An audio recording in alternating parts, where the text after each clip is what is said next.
We are here with Jim Watt, March 7th, 2023.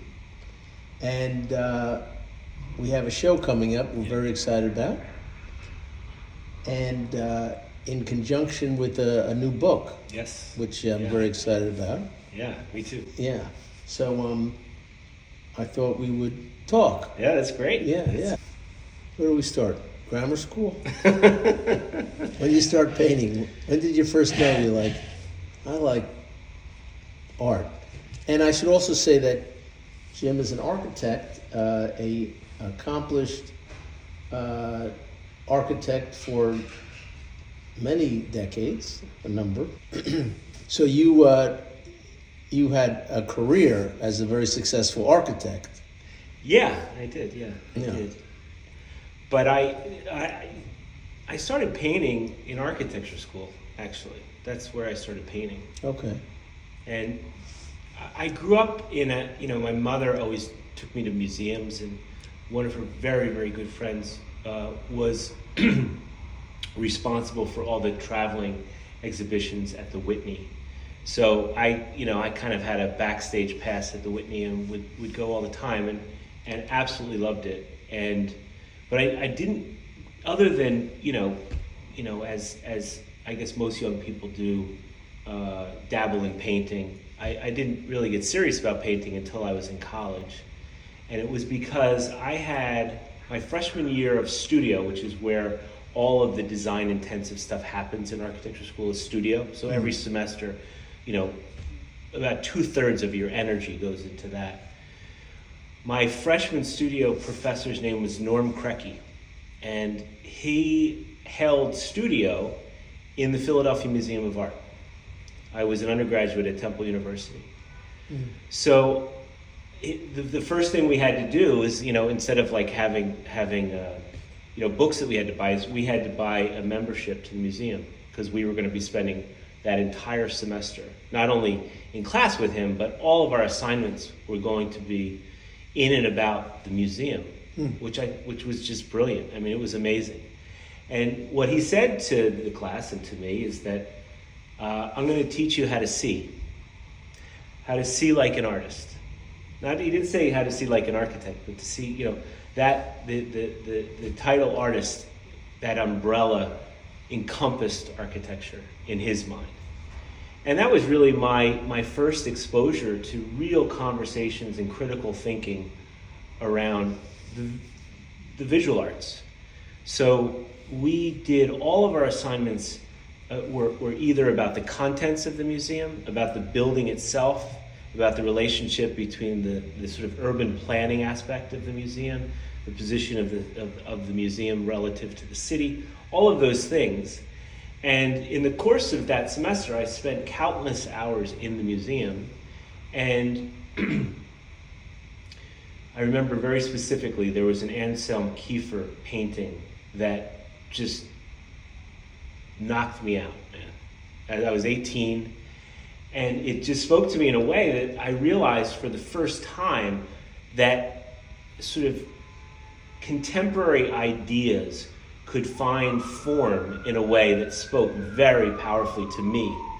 It's very different than looking at the sort of either the modern masters or the impressionists, and it's very different to have a living painter that spoke to me so powerfully. And and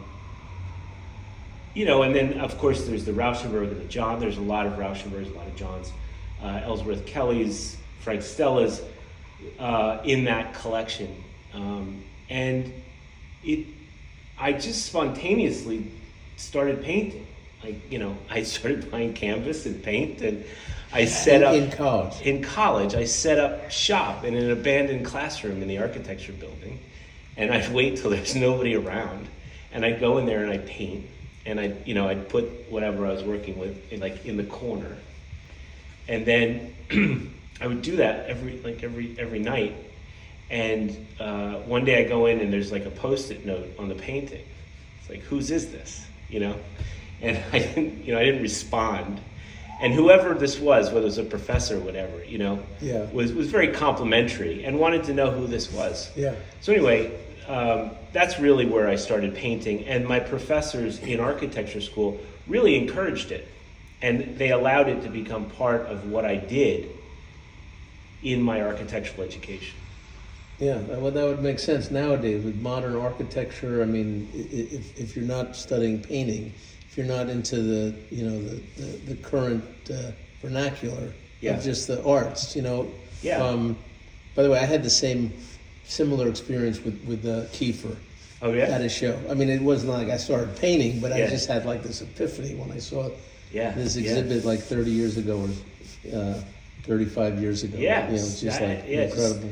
It just knocked me out. I remember seeing it, and I would go back and stand in front of it every day, and then I all of a sudden started discovering other painters of his generation, like Baselitz and Yeah. other people that really were just very, very exciting. But So, yeah, yeah.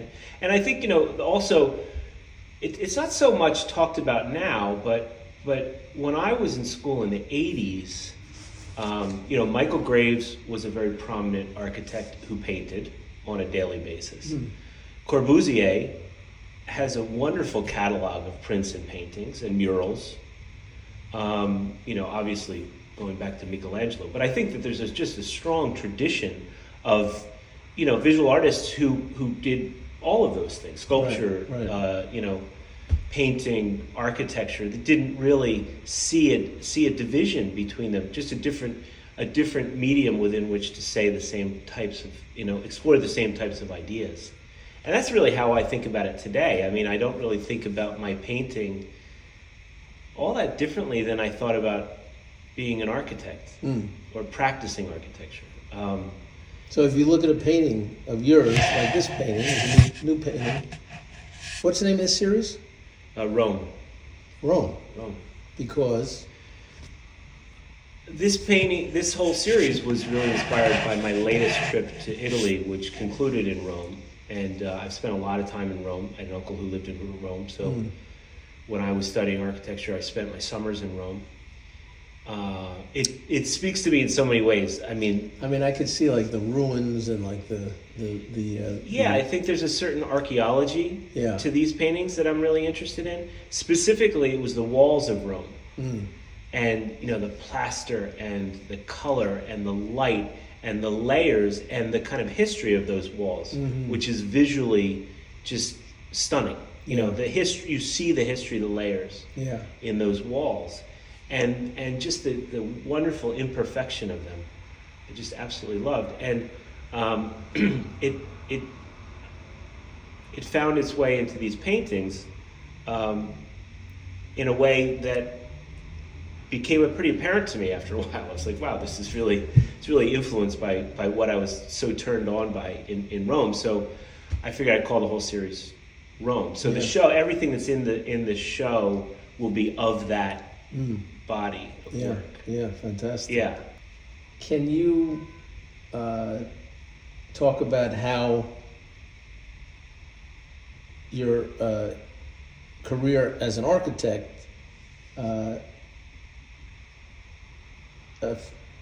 influences your painting style? I know early on. I haven't seen a lot of your real early work, but it was more figurative. It seemed like in landscape, Yeah. and Yeah. which seems to come maybe out of architecture. I think so. I think the work that I was doing maybe 6 or 7 years ago was much more much more representational in terms of space. I was kind of abstracting interiors, yes, landscapes, but they were architectural landscapes. So I think they were more literally about architecture. And I think that what I'm excited about my newer work is that I've left that. I don't feel like I'm painting like an architect anymore. I haven't lost that way of seeing, but I feel like now I'm painting as a painter. I'm not painting as an architect. And to me, I've always been fascinated by space, space and objects within space and how we relate to space, and how you can play with scale in terms of space. I mean, space is a very abstract thing, right? It's not an object. It's a container. So that's something I'm really very interested in now in my work, is the representation and the manipulation or really playing with space, kind of through the canvas, and exploring that sort of tension between the surface quality, the material quality of the canvas itself, and the material, the paint, the oil paint on the canvas, right, and this sort of representational space that pulls you through the canvas, and that kind of tension oscillating between this sort of implied spatial depth and this complete lack of space, this sort of two-dimensional material thing that sits, on the face. So we'll jump around a little bit. I was wondering about, do you think about where you want to be in 5 years, not in your career, but with your painting? In other words, can you envision where it's going to go, or is it just like, it's day to day? It's like in the moment, and it's like... It's definitely day to day. I don't even think about that. Yeah. I mean, I guess if I thought about it, I could conjure something. Yeah. But to me, I love the act of painting. To me, is this sort of wrestling match, this wonderful struggle. Yeah. To get a certain quality, out of the painting. Now, what that quality is very hard to talk about or define. But I think ultimately it's, for me, paintings have to be an expression of me, whatever me is. I'm not sure what me is, but when I look at it, because often people will ask me, and many times in the gallery, people ask me, how do you know when a painting's finished? Mm-hmm. And I think that is a really important question, because it's a completely subjective thing. I mean, certainly with abstract art, when is it finished? But the test for me is, and I realized this just over time, and when people kept asking me the question, I started kind of recognizing what was going through my mind as I was looking at the painting and determining that I wasn't going to work on it anymore, is that when it started to feel like me, to me, like it almost, I know that sounds a little... It feels like you, it looks like you, or something about it is you. No, there's some quality. It doesn't look like it. Clearly, I mean, I don't know, maybe I use a lot of pink, and I have a lot of pink in my hair. But that's not really what I'm talking about. It has it just has a quality about it that feels to me, But it doesn't look like you, but it looks like how you feel, or it captures. Yeah. I mean, I always think that would be so difficult to say, okay, done. So how does that apply to, let's say, it's very different, but architecture, when you're drawing, I mean, is it much easier to know, okay, it's done, the window's there, and it's done? Yeah, the process of architecture is very different.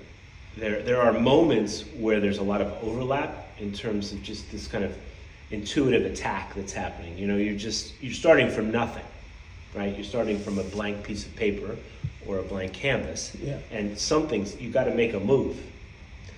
And once you make that move, you react to that move. I mean, you have certainly with architecture, you have a certain conceptual framework that you've decided that you're going to work inside of.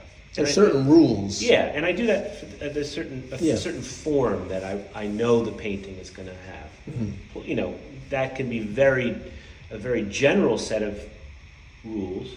But in architecture, it's the same thing. You have a basic set of rules that you've set up for yourself to work inside of and allow yourself to be creative. Because if anything's possible all the time, then it's hard to kind of get some traction. But architecture happens over a long period of time, and it involves a lot of people. It's a very collaborative art form. Yeah.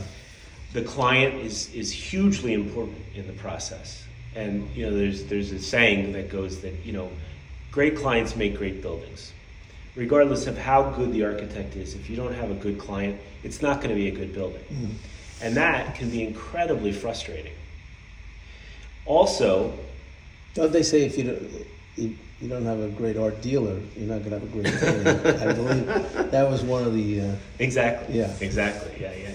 that was- So I think that it happens over a long period of time. It requires a tremendous amount of money to make it happen. So there are so many different forces that are pulling on it. And I'm somebody from the time that I was a very young kid who's had this compulsive need to make things with my hands. So when I was a kid, I was, designing and building furniture and, in my father's wood shop, my grandfather's wood shop, making things and putting, pieces of sculpture together. And, I just had this need to make things. So for me as an architect, there's a lot of times when you're not actually making something. You're kind of more, you're being more of an executive and building consensus among a lot of different people and, presenting to boards and municipalities and dealing with all the technical stuff, which is fine. I mean, that is all very interesting stuff. But for me, there's not enough kind of the intense creative act. Yeah. And that's why for me, painting is so satisfying because I get to do that over and over and over again. So that the body of work becomes this continuous thing. One painting, that's why I like to work in series. So like Rome is going to be a series of, let's say, 25 paintings. So I can take the same set of ideas that I'm working on and developing, and instead of trying to encapsulate them all into one painting, I say, okay, no, I'm going to work this through a number of paintings. And I just find the act of making, to me, so satisfying. And the act, as we were talking about Kiefer, the act of making inside of a conceptual framework, inside of a set of ideas that you're interested in. So it's not just making for the craft of making, but the art, making art is about expressing all kinds of things in the material world. And I just love that. I mean, you can, I imagine a painter like on a Greek island painting, like in a cave or wherever, and architecture is not going to be there. You're not going to be alone, like struggling. The Cassavetes in exactly. Yeah. That's what he was an architect. He was an architect, right? He went to the island to get his hands dirty and make something and get away from all of the bureaucracy and now you have your own little Greek island, not your own, but which is so exciting. Are you going to Greece? What are you doing? I don't know yet. I'm not sure yet. I'm definitely going to Dublin to pick up my daughter. Yes. And we're going to do something. So maybe we'll rent an Airbnb in Italy or something. Mm. We're going in June, did it tell you? For that Italy, 2 week. that's awesome. Yeah. I know you are a jazz aficionado, and not just listening, but also I know it has influenced, your art and. Yes. So Huge. Talk about that. Yeah. I'm not sure that there's anything that's more has been more impactful on my approach as a painter, certainly, but I think as an artist in general, and I'll use that term to include my architecture. But to me, jazz is an art form which expresses non-duality in a way like nothing else that I've experienced does. That the idea that the structure of a song in jazz, a melody, for example, can be played with inside and out. Meaning you can play inside that structure, but then play with the structure, and then have that structure kind of fall apart, and then come back and find it. So it's not this sort of very simple dualistic thing like, this is what it is. I'm, as the consumer of it, as the listener of it, I know what it's going to love me do. I know what's coming next. It's the structure of the song is the structure of the song, and then as the listener, I'm just purely consuming that. Whereas with jazz, it asks something very different of the listener. It asks you to engage it in a way which is sometimes even a little uncomfortable, because you're looking for the structure, and the musician is kind of having us find it in a way which, can be very chaotic at times, and then comes back to it. So the idea that it would be structured and unstructured at the same time, that's what I mean by non-dualistic. Yeah. The idea that it would be harmonic and dissonant at the same time, or explore those two things, play with those, it plays with those things. That it would be about, something that's very melodic and not at the same time. And also the sort of democracy that exists inside a jazz band, I think, is incredibly inspirational, in that even the leader of the jazz band oftentimes is not the leader of what's happening. That through taking turns improvising, there is this play between the parts and the whole of the band, which is so different than most kind of any organizational structure. It's just incredibly democratic, and it's so interesting that that the listener doesn't know what's coming. Yeah. And neither does the musician. No, exactly. So they're both exactly.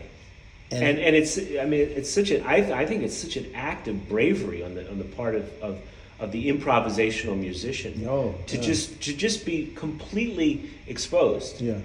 And really, and you can tell the difference between somebody who's playing a transcribed solo and somebody who's improvising, because there is a sense of that high wire that they're not sure, you're not sure what's going to happen next. Yeah. And that kind of exploring these two things, which are typically held as opposites, and playing with the relationship, as opposed to just saying, no, this is over here and this is over here.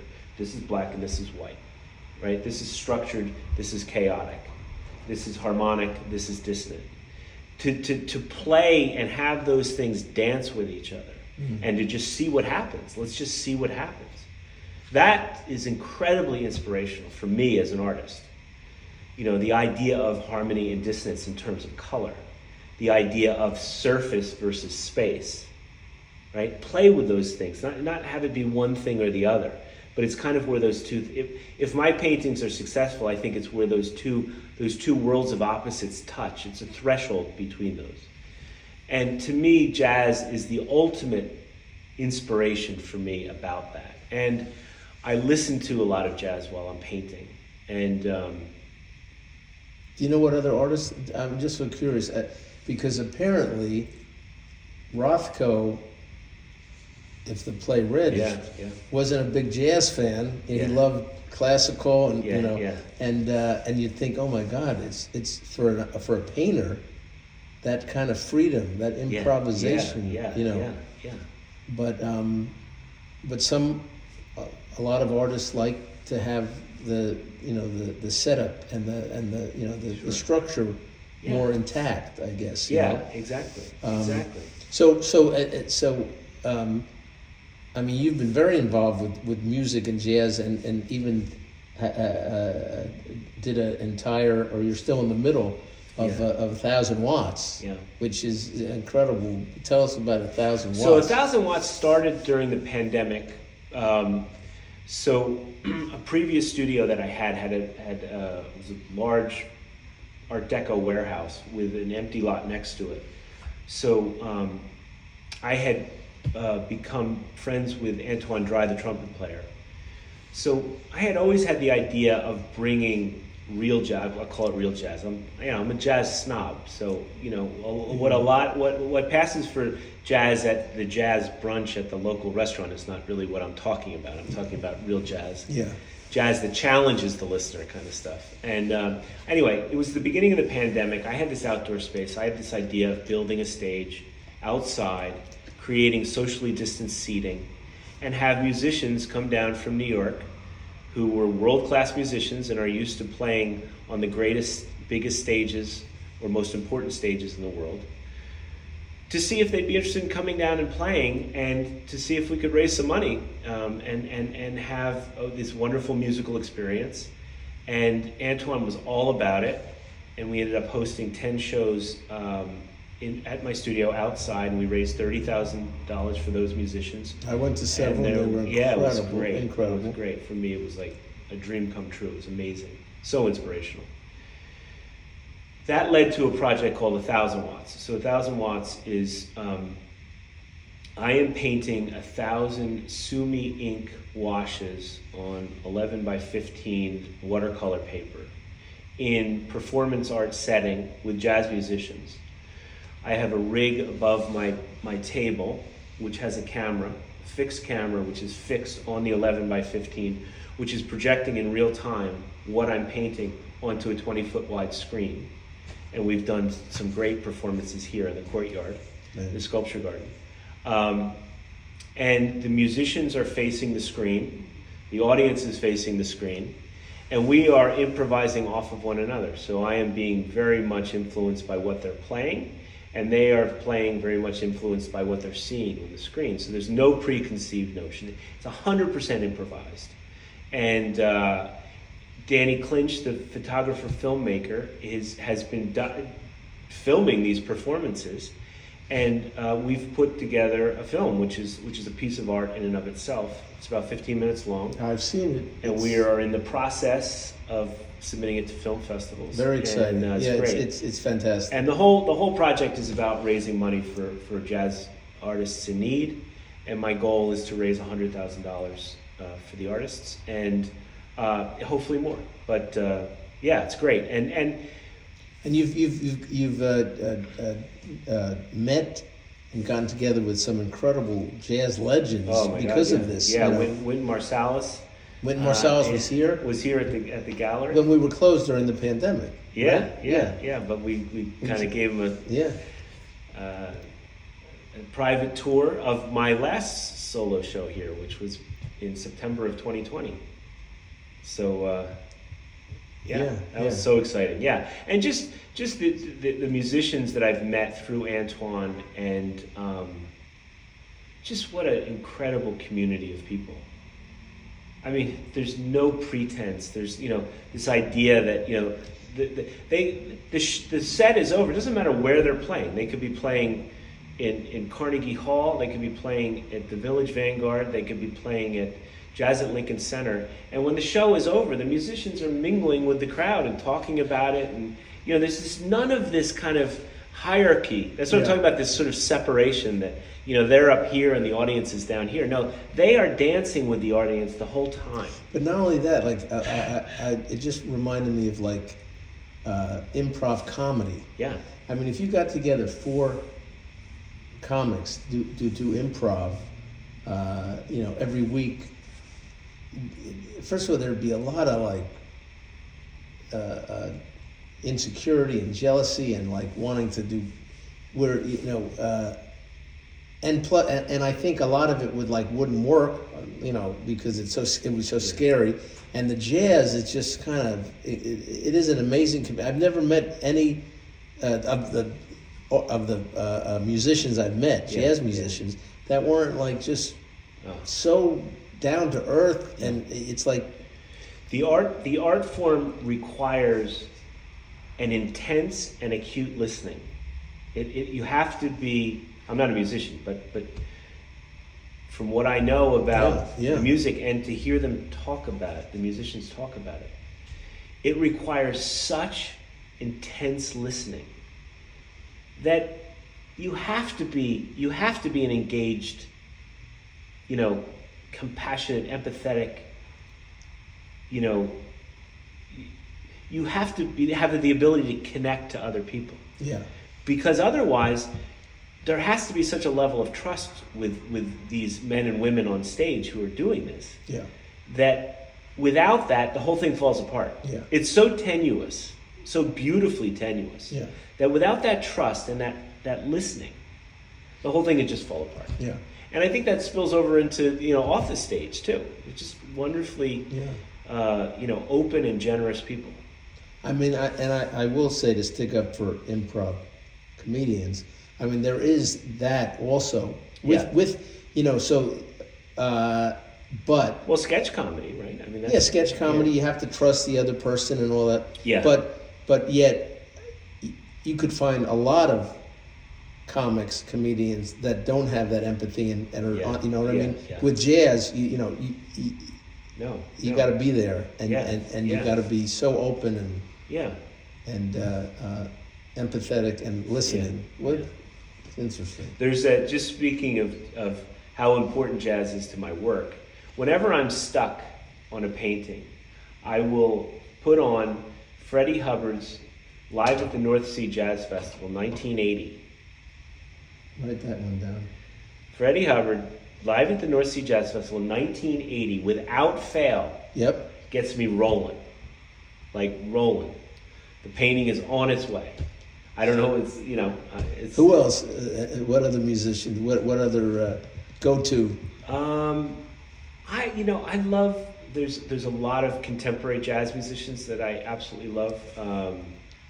Ravi Coltrane is one, Antoine Dry, Ravi Coltrane? Ravi, Related? John Coltrane's, Son? yeah. Oh, wow. Yeah. Okay. Obviously Chick Corea was amazing, Gary Burton, Avishai Cohen. It's a wonderful, there's two Avishai Cohens, Yeah. both Israeli. One is a bass player. He's more well known. Amazing stuff, Yeah. and he puts together amazing bands. The other Avishai Cohen is a trumpet player. Avishai's sister is Anat Cohen, Anat Cohen. So there's just an amazing world of jazz musicians right now out there doing it, making new material, creating new material. That's amazing. So it's not just about these sort of legends. It's not just about the Freddie Hubbards and the Miles Davises and the Coltranes. It is a living, active, growing. People like Robert Glasper and Christian McBride. It's not mainstream, so you're not seeing it or listening to it on mainstream outlets, but Yeah. it's happening, and it's amazing. Yeah. Yeah, that was the thing about jazz. Always amazed me. You could go to these small clubs Yeah. when I was in Washington Yeah. in college and see like some of the greats, Yeah. and and always blew my mind. Yeah. In fact, the bass player who was playing here the other evening, Eric Wheeler, Yeah. had just gotten off a plane from Israel, where he was recording an album with this incredible singer, and just they play gigs not because of the prestige of the gig, but mostly it's because of the other players they're going to be playing with. Yeah. Yeah. And certainly not that this wasn't a prestigious gig, but This was. this was, yeah. But anyway, Yeah, as you can, yeah. I think, as you can tell by my enthusiasm, I am very inspired by jazz and the people who make up that world. Yeah. No, it's fantastic. So, your show, when does it start? It opens April 20th. April 20th. Yes. Have you told the gallery owner? I think he and I I are should having know dinner that. later. I wanted to drop it on him. After we both had a Manhattan, I can drop it on him. Oh, I can't wait.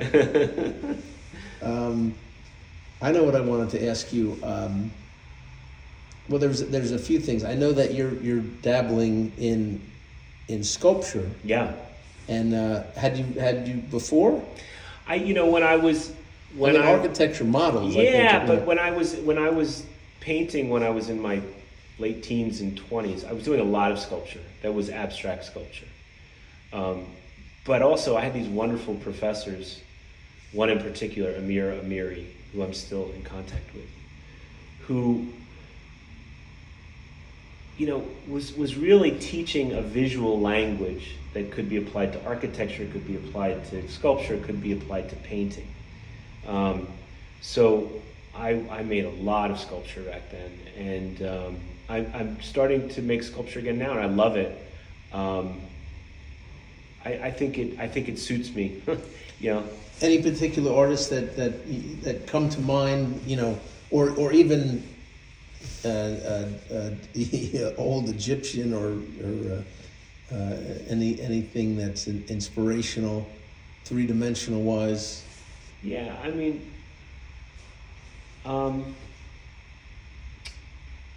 I think, you know, like, for example, the Ricky that was out here in the courtyard it's amazing, you know, beautiful stuff. Yeah.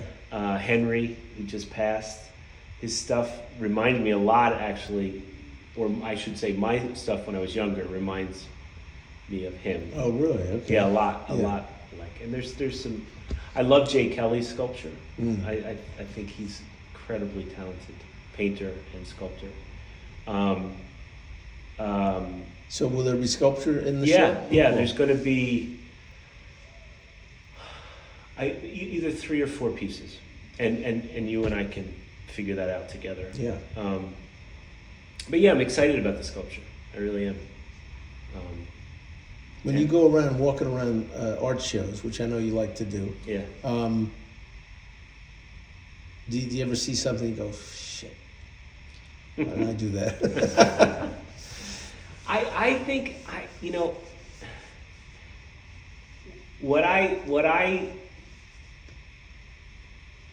I think I'm an artist who doesn't like a tremendous amount of art, contemporary art. Like I like what I like. Yeah. But you know, like somebody will be like, "Do you know so and so's work?" Blah, blah, blah. And I'm like, "I've heard of them, but it doesn't really, you know, I don't, or it doesn't really, it doesn't resonate with me." So when I go around to the gallery, it's great being here because there's great galleries everywhere. This being the best, of course.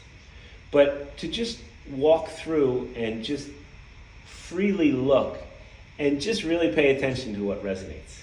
You know, what resonates. And I think that's a long way of answering your question is, if it resonates with me, I'm like, yeah, and then I'm down. Yeah. You know what I mean? I'm down. That somehow feels of me. Just like I know a painting's done when it feels like me. When I see somebody else's work that resonates with me, like I'm looking at Jay's sculptures over here, you know, there's certain ones that they just touch me in a way.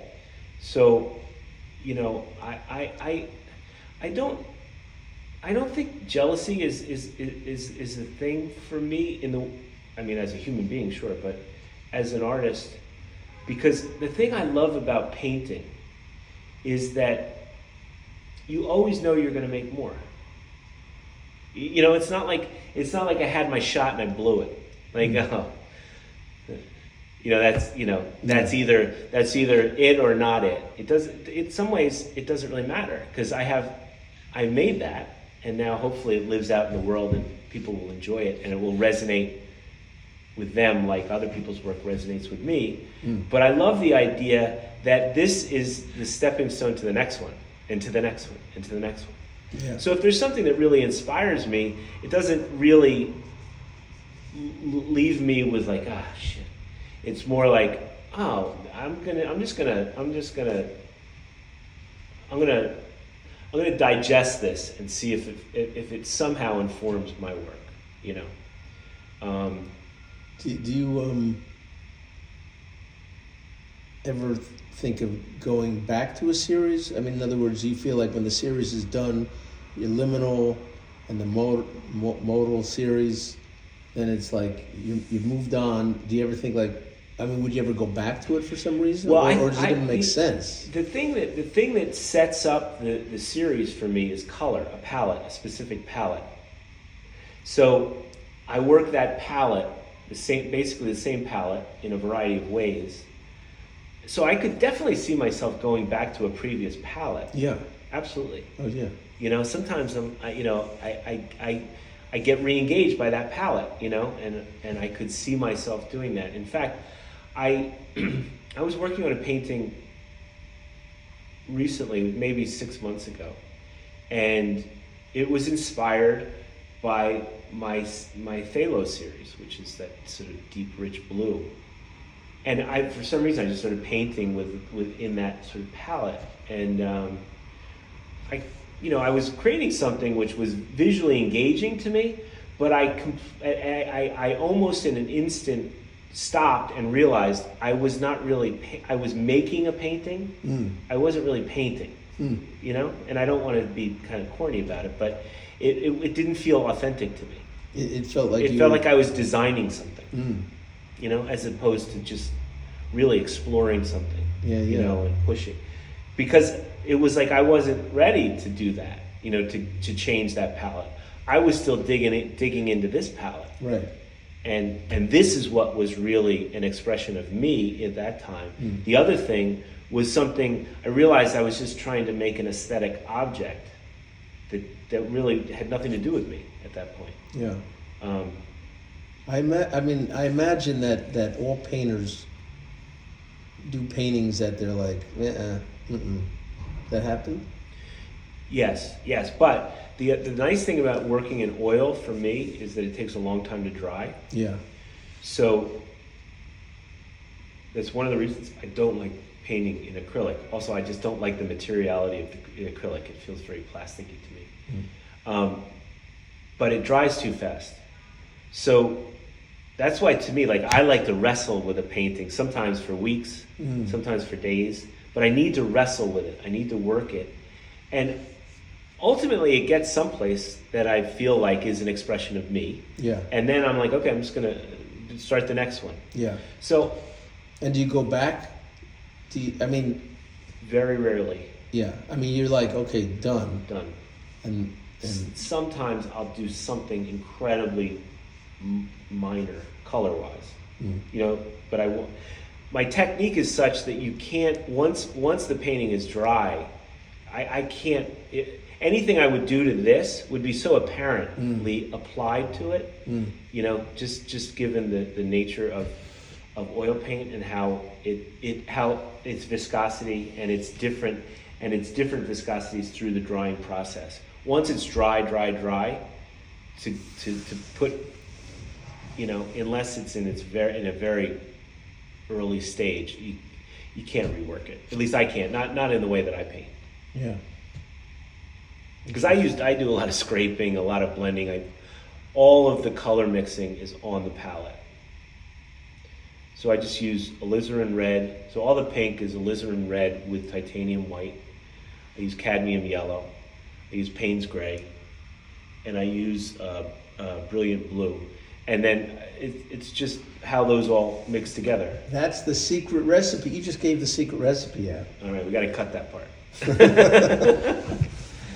But I like to just go for it on the canvas. I don't make that pink on a palette or on a table and then bring it. Yeah. You know, I'm working with direct, like a deep alizarin red, and working over the white and white into it, or vice versa. Wow. But I start every canvas primed in cobalt blue. I think it's become a bit of just a ritual for me. You know, because I like cobalt blue. I like staring into cobalt blue as opposed to staring at a white canvas. That's interesting. Any other artists that I don't know. Yeah. I'm not sure. But also, then the cobalt blue makes little. You know, it reveals itself. That's very cool. In different spots. It's also a great last layer, so that as you're layering on top of it with lighter colors, if you want to create that depth, that blue, where you expose it, pulls your eye deep. So that's after the gesso? The gesso and the cobalt blue. Very cool. Yeah, I let that dry completely, 100%. And then typically what I'll do is then I think Sandra showed you some you know, that sequence. Then typically I'll paint the canvas completely white, titanium white, and then I'll start working colors into it.